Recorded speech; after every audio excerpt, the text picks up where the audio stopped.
Hello, everyone. If you like what I'm doing here, please consider subscribing, liking, and commenting. It would really help the channel out quite a bit. Thank you very much. Crime does not pay.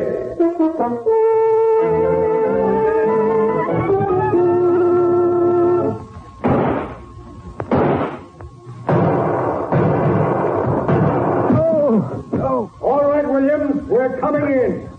Well, come on in, blast you. I can't stop you now. You broke my arm, that's what.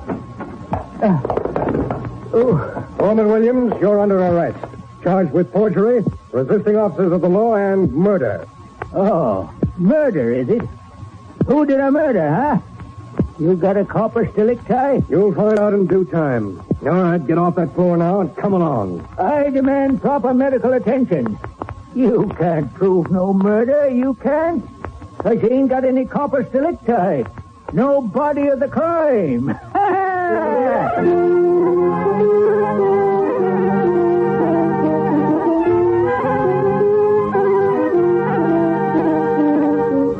In the interest of good citizenship and law enforcement, we present Crime Does Not Pay, based on the famous Metro-Goldwyn-Mayer series of short subjects. In just a moment, you will hear A Crime, featuring Parker Fennelly.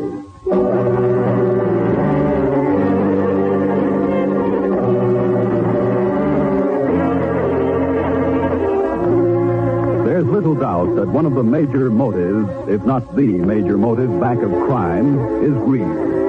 For instance, Norman Williams was a fairly prosperous farmer in a western state at the turn of the century. But Williams, deep in his heart, wanted far more than he had, and didn't particularly care how he obtained it. His neighbors and the good people of the town nearby thought of Williams as another ordinary, decent citizen. That's how it happened that Ted Curtis, the owner and proprietor of Curtis Livery Stable, barely gave the matter a second thought the stormy night when Norman Williams turned up at the door of his establishment.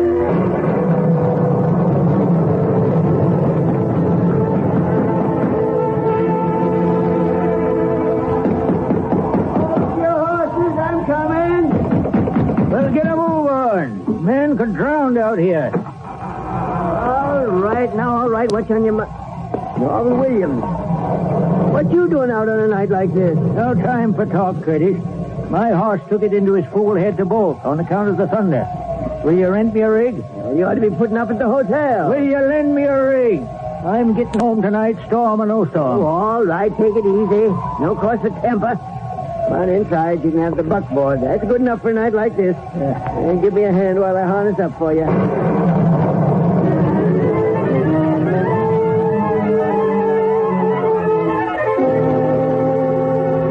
There you are, Williams.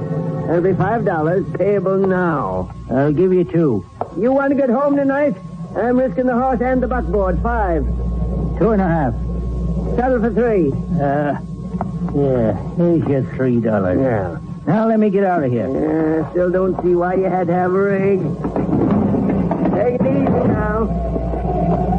Take it easy. Road's probably pretty bad out your way. I'm driving here. Get up. And don't use that whip because you have to. Nosy Parker, that one. Oh, there. Oh, put up. All right, ladies. Climb aboard, and here we go. Thank you so much, Mr. Williams. I think nothing of it, ladies. You've gone to a deal of trouble for us.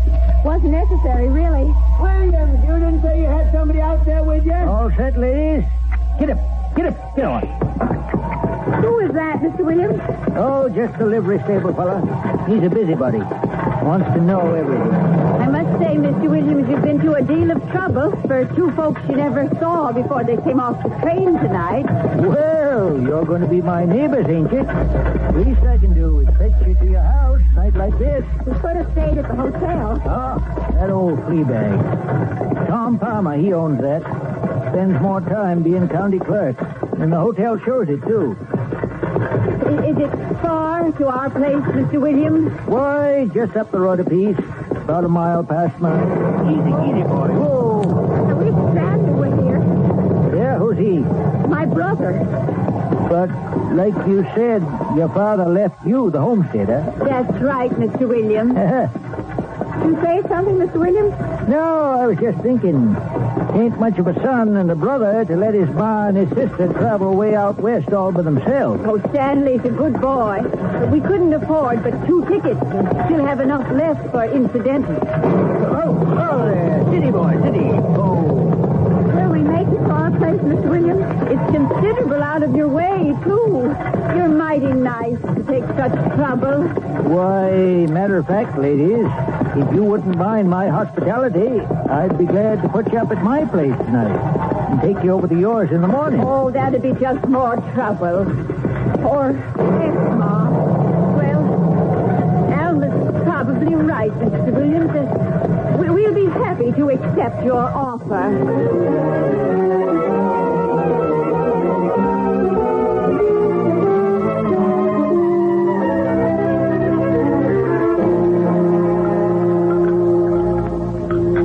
I must say, Mr. Williams, you make a mighty good cup of coffee.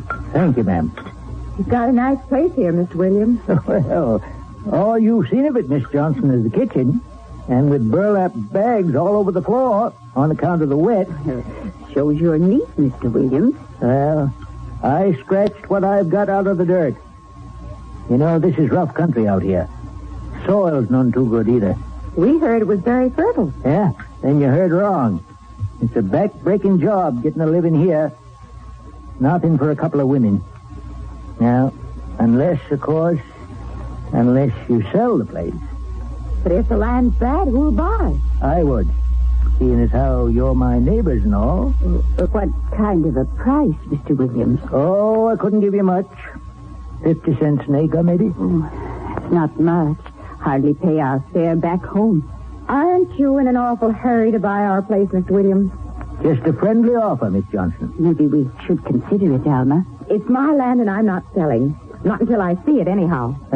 Well, nobody else will buy. And if you wait, my offer goes down to 2 bits an acre. You're trying to force a sale, Mr. Williams. All this hospitality is nothing but a come-on. I'm telling you to sell. You understand? Alma, please. And I won't sell. Yeah. What are you writing? Writing a bill of sale. That's good as a deed anytime. From you to me for your homestead. I told you, Mr. Williams, I'm not selling my land. And I say you are. Now, sign your name. Right there. Oh, don't be frightened, Mother. This nasty old man doesn't scare me. I ain't worried about you, young lady. I can take care of you, all right. But you might be worried about your mother. You wouldn't dare touch us. No? Who's to stop me? How do you like this? Oh! You killed her. Oh, no, not yet. Not yet. I just knocked her out, like I would a goat before I cut its throat. No, that knife. Will you sell that land? No, you can't make me sell it. And don't you touch my mother. It's not the land. There's something on it. Sure, but not on it. Under it. Oil. And I'm the only one that knows. What are you doing with my mother? Let go of her hair. Stop it. I'm just putting her over on the burlap. I wouldn't want to mess up my kitchen. Now, are you selling? You wouldn't dare kill my mother. What do I care? Nobody knows who you are or where you come from. Your brother, he ain't got the money to get here. And I can forge your name to the bill of sale just as easy as not. Now, sign it. Sign it. I can't. Don't make me. Don't force me to. It's all we've got, please. Oh, stop. Let my mother alone. Just you watch.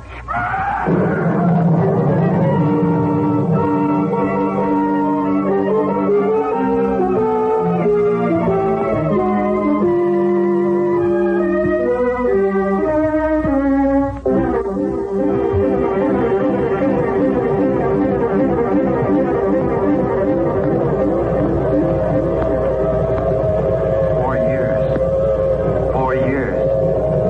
Not one word. As if I never had a mother or a sister.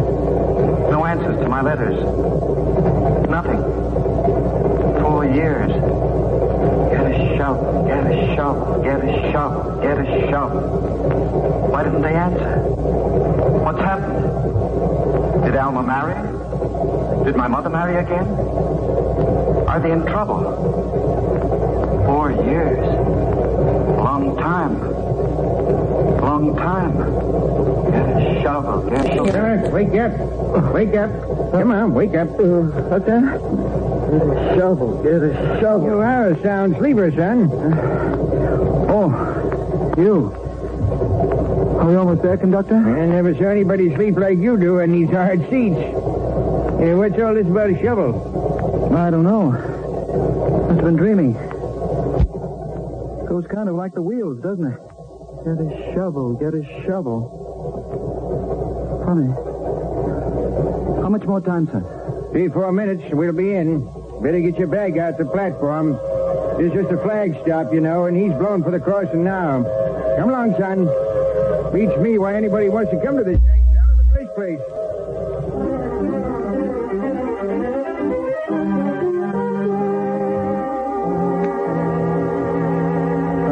Excuse me, sir. Are you Mr. Curtis? Yeah, I am. Why? My name is Johnson, Stanley Johnson. You a drummer? No, I'm not selling anything. What then? I'm looking for some information. A man at the station said you know everybody here about. Well, I guess I do. Hay and feed business, sides the stable. You looking for somebody? Yes, my mother and my sister, Sarah and Alma Johnson. Nobody's with that name around here. But there must be. If I don't know them, they ain't here. But they came here 4 years ago. My father left them some land. Around here, you say? Yes. I bought their train tickets myself. What land? I believe it was called the Swenson Homestead. Norman Williams has that land. Filed a deed on it 4 years ago. 4 years ago? Yeah, there was oil on it. Petered out after a while, but Williams turned himself a nice penny while it lasted. 4 years ago? Mr. Curtis, you're sure there never were any women named Johnson out here? Huh? My mother was a small woman. Gray hair, blue eyes. But my sister was tall and very strong. Hey. Now, wait a minute. Then you did know them? They're not the fast one, but I do recollect one night they had a bad storm. Seems like more than 4 years ago, though. Go on, Mr. Curtis, go on. Well, Norm Williams got me out of bed, said his horse bolted. I had my buckboard. I remember he must have wanted it bad. He paid $3. Whole job went worth more than $1.50. He drove out in a hurry. I remember now. I saw him the light of my lantern and the lightning, and he picked up 2 women who were waiting in the road for him. Were they named Johnson? Well, I don't know. I never saw him again. One was short, another was tall. I guess I remember because I thought at the time it was kind of funny, him paying all that money and letting the women stand out there in the rain. Mr. Curtis, would you rent me a rig and give me directions to the old Swenson Homestead?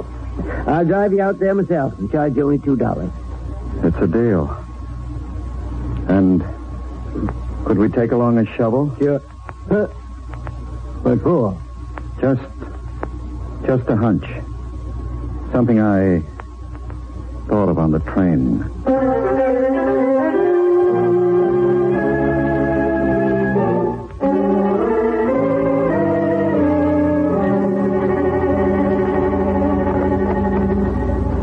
I don't know what you think you'll find, son. You sure do keep it that big one. How far down do you think you are? Maybe 4 feet. Hey, look at this. There ain't nothing but an old burlap bag. Yeah, I know. But look at it. Huh? Looks like somebody's been butchering a cow. So you think it's blood, too? Well, sure. Beef blood. Are these animal hairs, Mr. Curtis? Well, sure must have been a gray-haired cow with long hair, Mr. Johnson. Hey, you! What are you doing on my land? Wait a minute. Don't tell him my name. Curtis! What's this all about? Now, you got no cause to be sore, Norman Williams. Just this here young fella. I've been demonstrating a new shovel to Mr. Curtis. Yeah. Yeah? Curtis has got plenty of his own land to dig on. You're lying. I resent that, sir. And I say get. You're trespassing here. Now get before I use my shotgun on you. Now, you got no cause, I don't know Williams. what you're after, Curtis. But ever since you've been made deputy sheriff, you're just too blame nosy. No. Now you get off my land, both of you. Well, he's within his rights. Let's go. Yes, of course. Next time I find you here, I won't be firing over your head. Blame fool's going to get into trouble with that temper here's one of these days. Get up. He's in trouble now. But he doesn't know it yet. That's right. He's within his rights. No warrant, so we were trespassing. But I've got the burlap. Mr. Curtis, You're driving me straight to your district attorney.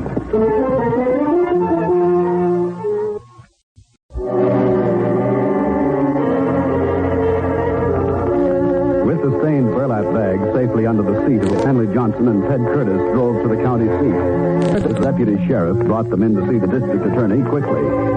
That gentleman listened to the story as Stanley told it, and then stated flatly, Curtis, if you weren't here to vouch for Johnson's story, I'd think he was crazy. Why, I've known Norman Williams all my life. He's a respected citizen and well off since he struck that pool of oil. Yeah, it happened, sir, just like the young man said. May I ask a question? Go right ahead. Do you remember any of the details of Williams getting title to the Swenson homestead?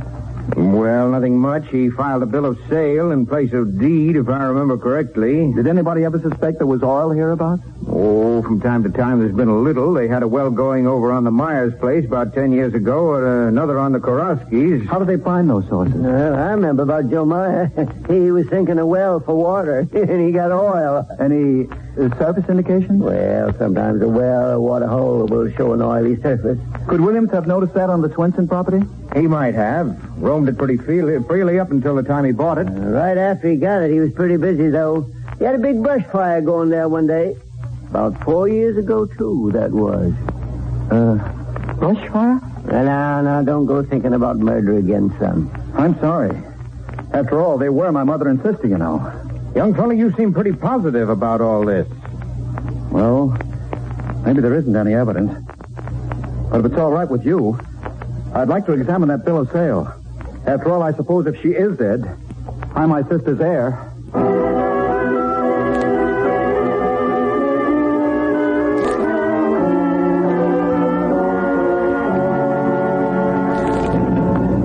remember it perfectly. 4 years back. Seemed a little irregular, but perfectly legal. Yeah, here it is. The letter, you see. Dear Mr. Williams, carrying out our agreement, this letter will advise all and sundry that the undersigned, for proper consideration, sells to you with all right and title the tract known as the Swenson Homestead, of which I am a sole owner of record. Very truly yours, Alma Johnson.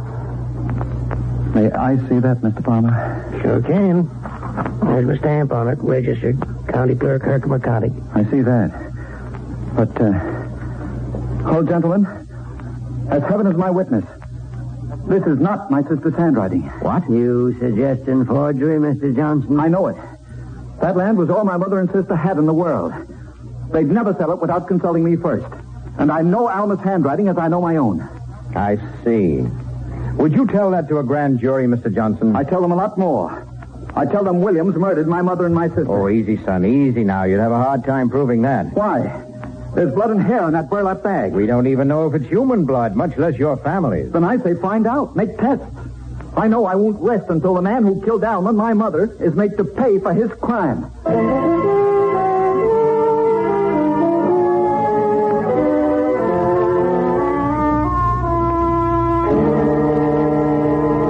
Norm Williams? You home? What did me? Williams, you in there? Sheriff and me would like to talk to you. I don't want no visitors today. Come back tomorrow. Sorry, Williams. We gotta see you now. Come on out, Williams. Oh, we'll come in. You don't come on my property, Ted Curtis. I got a warrant. We have a warrant. Yeah. Let's see you serve it, Sheriff. All right, Williams. You're under arrest. Hey, come and arrest me. My house, will they? No lawmen will get in here. Oh. All right, Williams. We're coming in. Come on, Blackie. I can't stop you now. You broke my arm, that's what. Norman Williams, you're under arrest. Charged with forgery, resisting officers of the law, and murder. Oh, murder, is it? Who did I murder, huh? You got a corpus delicti? You'll find out in due time. All right, get off that floor now and come along. I demand proper medical attention. You can't prove no murder, you can't. You ain't got any corpus delicti. No body of the crime.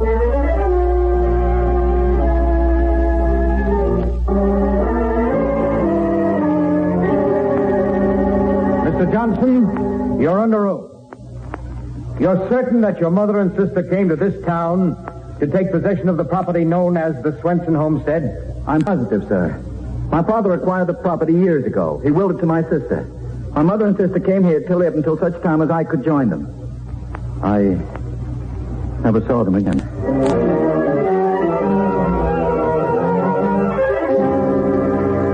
Mr. Curtis, the night of that storm 4 years ago, did you see anyone besides Mr. Williams when you rented him the buckboard? And I didn't know him, sir, but I did see two women by the light of my lantern and the flash of lightning. One was short and elderly, and the other one was...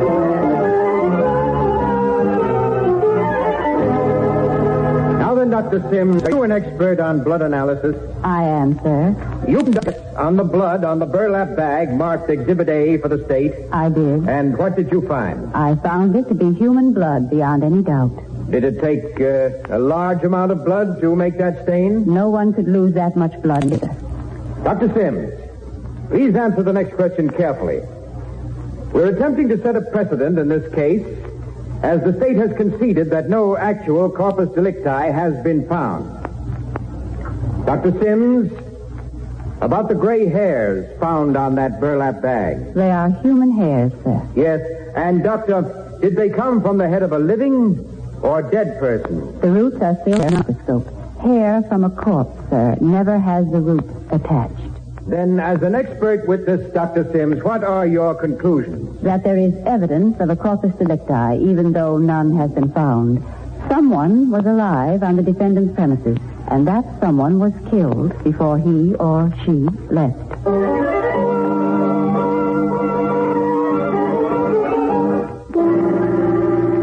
Mr. Williams, answer me this. Did you know the people you are accused of murdering? And did you murder them? I never saw them. I never killed no one. And nobody can prove that I did. But this county is going to pay through the nose for my broken arm.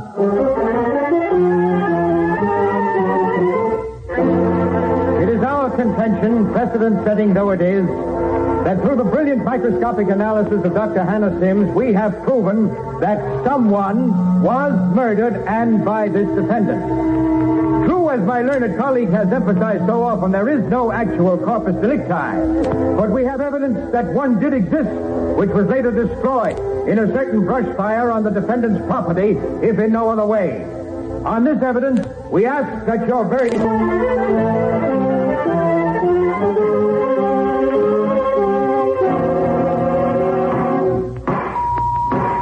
Mr. Foreman, has the jury reached a verdict? We have, sir. And what is your verdict? We find the defendant guilty of murder in the first degree, and so say we all. You can't do this. You can't. I'll appeal to every court in the state. There wasn't no corpus. No corpus. You can't convict without a corpus. You can't convict without a corpus.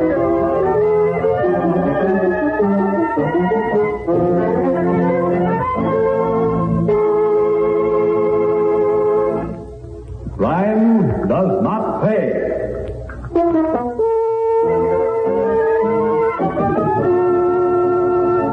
Now, here in person is Parker Fennelly. The case of Norman Williams, as you heard it, is one of the famous cases in legal history. As might have been expected, his conviction was appealed all the way to the highest court of his state, and there it was upheld. And it's interesting to note that this case was a prime legal point in the conviction of Bruno Richard Hauptmann for the murder of the Lindbergh baby. However, to me, it's even more interesting that the wheels of the law were set in motion in this case by a plain citizen, a young man very much like ourselves, who refused to believe that his mother and sister had merely disappeared. Once the law began to move, it never stopped. The truth had been proven in open court, demonstrating once again that crime does not pay. Thank you, Parker Fennelly. Crime Does Not Pay is written by Ira Marion and directed by Mark D. Loeb, with music composed and conducted by John Gart. Technical advisor is Burton B. Turtis. The events, characters, and names used in the story you've just heard are fictitious. Any similarity is purely coincidental.